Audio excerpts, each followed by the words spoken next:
بسم اللہ الرحمن الرحیم۔ السلام علیکم ناظرین، اسلام از لائٹ چینل میں آپ کو خوش آمدید۔ حضرت آدم علیہ السلام کی فضیلت و برتری اللہ پاک نے فرشتوں کو دکھائی۔ اس کا پہلا اظہار کا طریقہ تو یہ تھا کہ اللہ تعالیٰ نے حضرت آدم علیہ السلام کی علمیت کا برملا اظہار کروایا۔ اللہ پاک نے فرشتوں کو یہ بتایا کہ حضرت آدم علیہ السلام ان سے کتنے زیادہ علم والے ہیں۔ حضرت آدم علیہ السلام کی فضیلت کے اظہار کا دوسرا طریقہ یہ تھا کہ اللہ تعالیٰ نے تمام فرشتوں کو یہ حکم دیا کہ وہ آدم علیہ السلام کو سجدہ کریں۔ فرشتوں نے اللہ کے حکم کی تعمیل کی اور قطاروں کی قطاریں تخت زریں پر جلوہ افروز آدم علیہ السلام کے سامنے سجدہ ریز ہو گئیں۔ کچھ دیر بعد فرشتوں کو اللہ کی طرف سے سر اٹھانے کا حکم ہوا۔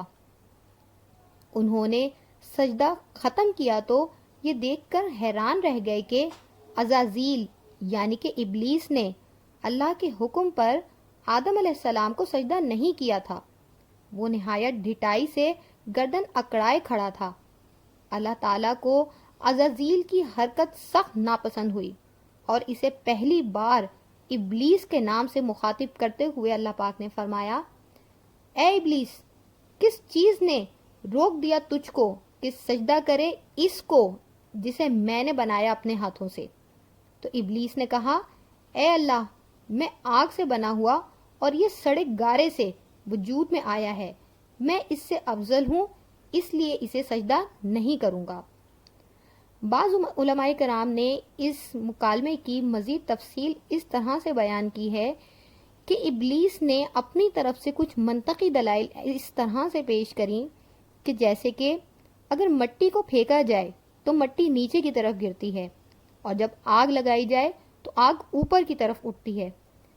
گو کہ اس کا مقصد یہ تھا کہ مٹی کیونکہ نیچے کی طرف گرتی ہے وہ ایک حقیر چیز ہے، آگ اوپر کی طرف اٹھتی ہے، اوپر کی جانب کو اٹھتی ہے، تو یعنی کہ آگ ایک افضل اور برتر چیز ہے مٹی سے، تو میں آگ کا بنا ہوا اور یہ مٹی کا بنا ہوا تو میں اس سے زیادہ افضل ہوں، اس لیے میں اس کو سجدہ نہیں کروں گا۔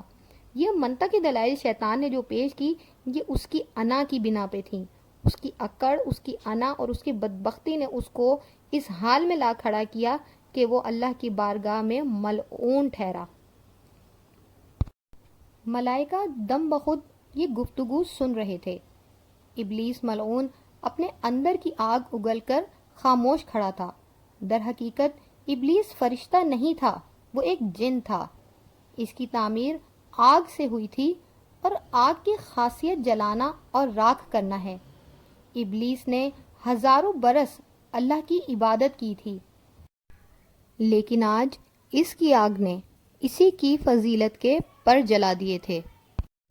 آخر رب العزت کی صدائے جلیل آسمانوں میں گونجی، اے ابلیس، جنت سے نکل جا، تیری یہ ہستی نہیں کہ یہاں رہ کر سرکشی کرے، یقیناً تو ان میں سے ہوا جو ذلیل و خوار ہیں، تو مردود ہو گیا اور اب حشر تک میری پھٹکار میں مبتلا رہے گا۔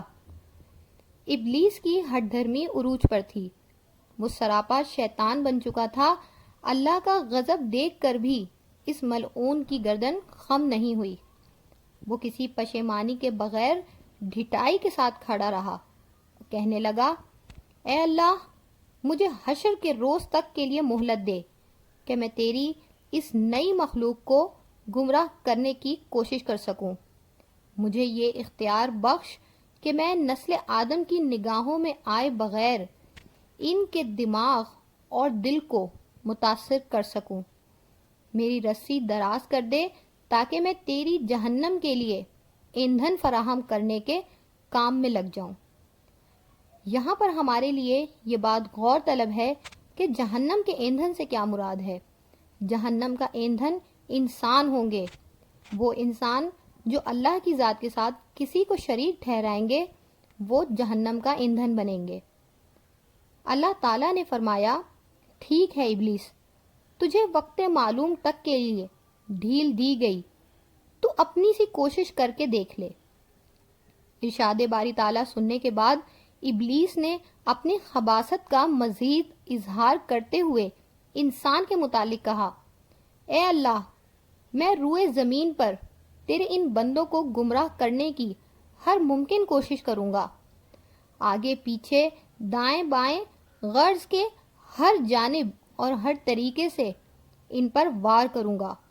ممکن ہے کہ کچھ لوگ میرے ان حملوں سے بچے رہیں مگر اکثر نشانہ بنیں گے۔ اللہ تعالیٰ نے فرمایا، پس یہ ٹھیک ہے اور میں ٹھیک بات ہی کہا کرتا ہوں، بنی آدم میں سے جو کوئی تیری پیروی کرے گا وہ تیرا ساتھی ہوگا، میں ان کے اعمال کی پاداش میں دوزخ کو ان سے اور تجھ سے بھر دوں گا۔ تو ناظرین، آج کی اس ویڈیو میں ہم نے آپ سے بیان کیا اللہ تعالیٰ اور ابلیس کے بیچ ہونے والا مکالمہ۔ آپ نے یہ دیکھا کہ ابلیس نے کس قدر اپنی جلن اور حسد کا اظہار کیا۔ حضرت آدم علیہ السلام کی عزت و تکریم سے ابلیس کو کس قدر حسد ہوئی اور اس نے اس کا برملا اظہار بھی کیا۔ ابلیس یہ کبھی بھی نہیں چاہے گا کہ آدم علیہ السلام کی اولاد اللہ کے مقرب بندوں میں شامل ہو جائیں۔ وہ ہمیں ہر طرح بہکانے اور دین کے راستے سے بھٹکانے کی کوشش کرتا ہے۔ ہمیں یہ چاہیے کہ ہم ابلیس کے بہکاووں میں آئے بغیر اللہ کے بتائے ہوئے راستے پر چلنے کی ہر ممکن کوشش کریں اور وہ اعمال کریں کہ جس سے ہم اللہ کو راضی کر سکیں۔ اگر آپ کو ہماری یہ ویڈیو پسند آئی تو اسے لائک کریں، چینل کو سبسکرائب کریں اور بیل آئیکن کو ضرور پریس کریں تاکہ ہماری آنے والی تمام نوٹیفیکیشنز آپ کو مل سکیں۔ جزاک اللہ خیرہ و احسن الجزا۔